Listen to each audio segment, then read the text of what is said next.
Hi everybody, hope you're well. Welcome back to the Shameless Mental Health YouTube channel.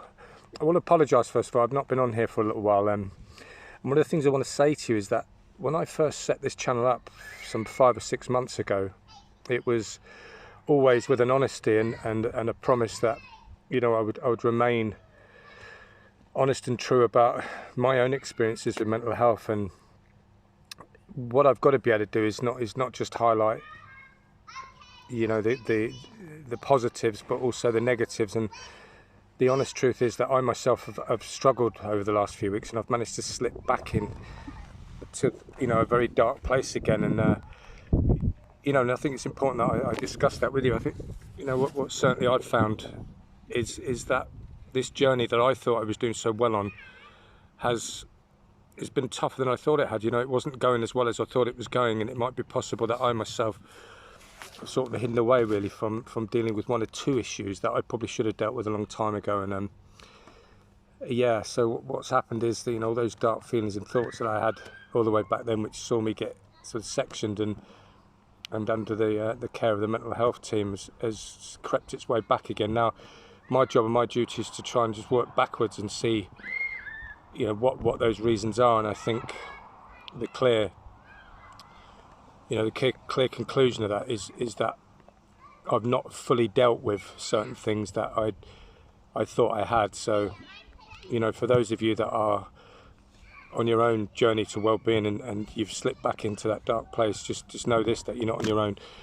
I think what I've got to try and do now is slowly, just step by step, deal with each one of those issues and not do what I've done before and sort of shirk them and underestimate the weight of them. Because I think when we're dealing with it, like I say, I deal with borderline personality disorder and psychosis, and I've been a little bit sort of complacent and maybe I've underestimated that, you know, the weight of that, my own mental health illness. And with that in mind, it's set me back again. I'm disappointed in myself because I've not been responsible enough to consider, you know, how this setback is going to and has probably, you know, had an effect on my children and the people around me. Because when you're in that place, you sort of tend to step back into a negative state of mind. But, you know, all I can say to you is that I've been capable of acknowledging that, and what I'm now doing is just breaking it down into small pieces and trying to work back through it. You know, it's things like having debt, it's things like, you know, failed relationships, breakups, and not being able to put a solid foundation down, I think, have been my biggest problem. Things in my past as well, you know, there's things that I'm still dealing with respect to my father. You know, he was my hero, and then I went on to find out that, you know, he was very much a monster. And you know, I've recently been fortunate enough to spend some time with my mother, so that's brought back some old feelings. So yeah, what I've got to be able to do is just stand still for long enough to just work back through each one of those individual things and try and find a conclusion, you know, that is satisfactory in a way that it allows me to put it to bed. Because I'm one of those people that will bury my head in the sand and you know, underestimate, you know, the potential of what these things can manifest themselves to become.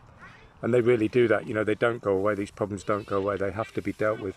We have to be capable of sorting them out, because this is the outcome. This is what happens. You end up going backwards again. So like I say, for those of you that are struggling, and for those of you that are in the same position as me, just know this, that you're not on your own. And you know, if it helps, all I'm going to say to you is that I've been able to acknowledge it, and I've got to now be capable of just looking at each individual element and working backwards.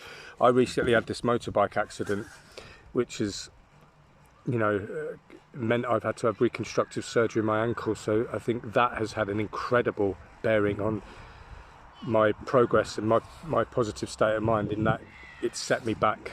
It's isolated me. It's made me unable to work. It's done more than I realised it would. So yeah, once again, I've underestimated the impact that might have had on my mental health. So you know, again, the purpose of this vlog is just to say that, you know, if those of you like me, you know, are slipping backwards and forwards into, you know, the dark place, just know this, you're not on your own. And you know, I'm going to try and share with you day to day how I'm coping with it, in the hope that we can sort of push through it together. But I wish you well, all the best. I think one last thing I want to say to you is, you know, I was fortunate enough to be able to sit with a friend this morning, and one of my most negative traits, one of my flaws, is never ever been open and honest enough, and always been closed in that, you know, I don't open up enough as I should. I don't trust people enough to be able to sit with them and talk my problems through. I was fortunate enough to be with a really good friend, an old friend of mine, this morning, and you know, she was absolutely incredible, and she just listened, and I've come away from that in a very positive, with a very positive state of mind, and it's made me want to push and kick through. So I think the power of talking has more impact, you know, much more of a positive impact than we realise. I think talking about our problems, you know, to somebody we trust and who possibly understands, I think is a big thing.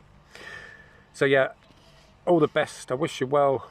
Keep in contact. Love you all. See you soon. Bye bye.